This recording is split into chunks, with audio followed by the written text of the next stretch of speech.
Hello दोस्तों, channel पर नए हैं तो चैनल को ज़रूर सब्सक्राइब करें और बने रहें चैनल के साथ। आज बात करेंगे group C UK triple SC की किसी भी वैकेंसी, चाहे वो आने वाली पुलिस भर्ती हो, बीपीडीओ भर्ती हो, क्लर्क भर्ती हो इत्यादि भर्ती में क्या एम्प्लॉयमेंट रजिस्ट्रेशन ज़रूरी है या नहीं। क्या एम्प्लॉयमेंट रजिस्ट्रेशन के बिना भी हम अप्लाई कर पाएंगे आने वाली भर्तियों के संबंध में। तो आज जानेंगे एम्प्लॉयमेंट रजिस्ट्रेशन कितना ज़रूरी है उत्तराखंड ग्रुप सी की वैकेंसी के संबंध में। क्या इसके बिना भी हम फॉर्म भर पाएंगे, इन सब बातों को आज जानेंगे। तो चैनल को जल्दी से सब्सक्राइब करें, वीडियो को लाइक करें और बने रहें चैनल के साथ। अगर आपका कोई सवाल हो तो कमेंट सेक्शन में ज़रूर पूछें। तो देखिए दोस्तों, एम्प्लॉयमेंट रजिस्ट्रेशन करना है या नहीं, तो सबसे पहले आपको एम्प्लॉयमेंट रजिस्ट्रेशन करना है। उसके बाद ही आप Uttarakhand UK triple SC group C के द्वारा निकाली जा रही हर वैकेंसी, जो हर भर्ती जिसके लिए आप एलिजिबल होंगे उसके लिए आप अप्लाई कर पाएंगे। देखिए, अभी पुलिस की भर्ती आएगी और बहुत से अभ्यर्थियों ने 12th पास कर लिया है, तो वो पहली बार यूके ट्रिपल एससी की परीक्षाओं में शामिल होंगे। तो बहुत से अभ्यर्थियों ने अभी एम्प्लॉयमेंट ऑफिस में, जो उनके डिस्ट्रिक्ट का एम्प्लॉयमेंट ऑफिस होगा, वहाँ रजिस्ट्रेशन नहीं कराया होगा, तो उनको करा लेना चाहिए।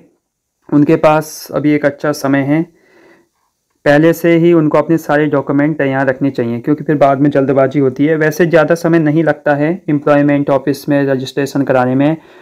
आपके शहर में, आपके गांव में कोई जो जन सेवा केंद्र होगा, साइबर कैफ़े होगा, वहां से आप आसानी से कर पाएंगे एम्प्लॉयमेंट ऑफिस में, जो आपके डिस्ट्रिक्ट का एम्प्लॉयमेंट ऑफिस होगा उसमें रजिस्ट्रेशन।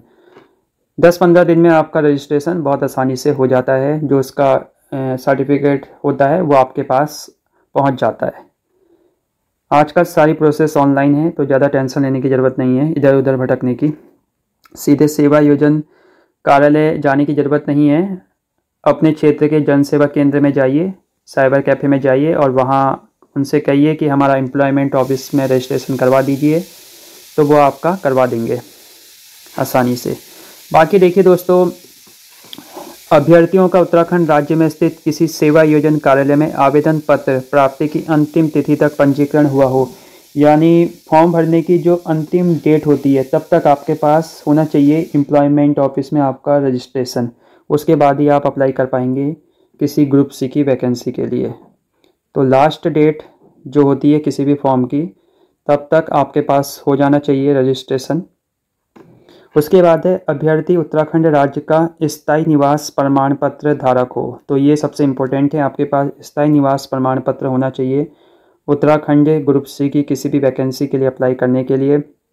सेकंड, अगर आपके पास स्थायी निवास प्रमाण पत्र नहीं है तो अभ्यर्थी के पास उत्तराखंड राज्य का स्थायी निवास प्रमाण पत्र न होने की स्थिति में अभ्यर्थी द्वारा अपनी हाई स्कूल या इंटरमीडिएट अथवा उसके समक्ष स्तर की शिक्षा उत्तराखंड राज्य में स्थित मान्यता प्राप्त संस्थानों से पास की गई हो। यानी आपके पास स्थायी निवास प्रमाण पत्र नहीं है तो कोई बात नहीं, अगर आपने हाई स्कूल और इंटरमीडिएट की परीक्षा उत्तराखंड राज्य में स्थित मान्यता प्राप्त संस्था से पास की हो तो ये दो नियम हैं जो उत्तराखंड के अभ्यर्थी करना चाहते हैं ग्रुप सी की भर्तियों में अप्लाई। बाकी एक थर्ड नियम है, जो व्यक्ति पहले से ही राज्य सरकार की सेवाओं में यानी नौकरी कर रहे हैं, सरकारी नौकरी कर रहे हैं, उनके लिए ज़रूरी नहीं है रोजगार पंजीकरण। किंतु इस विज्ञापन में विज्ञापित पदों के सापेक्ष आवेदन करने के इच्छुक हैं, उनके लिए सेवा योजन कार्यालय में पंजीकरण की आवश्यकता नहीं है। जो पहले से ही सरकारी नौकरी कर रहे हैं उत्तराखंड राज्य में, उनके लिए ज़रूरी नहीं है कि वो सेवा योजन कार्यालय में पंजीकरण करवाएं। बाकी एक चौथा नियम है पूर्व सैनिकों के लिए।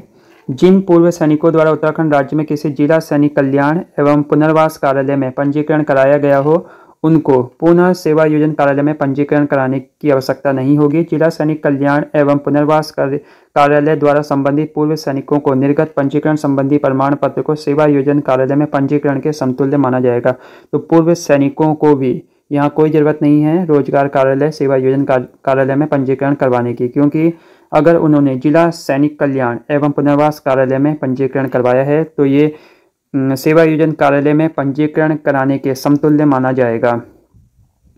बाकी ऐसे अभ्यर्थी जो उत्तराखंड राज्य की सेवाओं से इतर अन्य सेवाओं में कार्यरत हैं अपने विभाग से सेवा योजन कार्यालय में पंजीकरण हेतु अनापत्ति प्रमाण पत्र प्राप्त कर सेवा योजन कार्यालय में पंजीकरण करा सकते हैं। तो ये तो उनके लिए है जो नौकरी में है, लेकिन जो इम्पोर्टेंट है ये 3 पॉइंट हैं, आपको इन 3 पॉइंट का ध्यान रखना है। अभ्यर्थियों का उत्तराखंड राज्य में स्थित किसी सेवा योजन कार्यालय में आवेदन पत्र प्राप्ति की अंतिम तिथि तक पंजीकरण हुआ हो, यानी रजिस्ट्रेशन हुआ हो।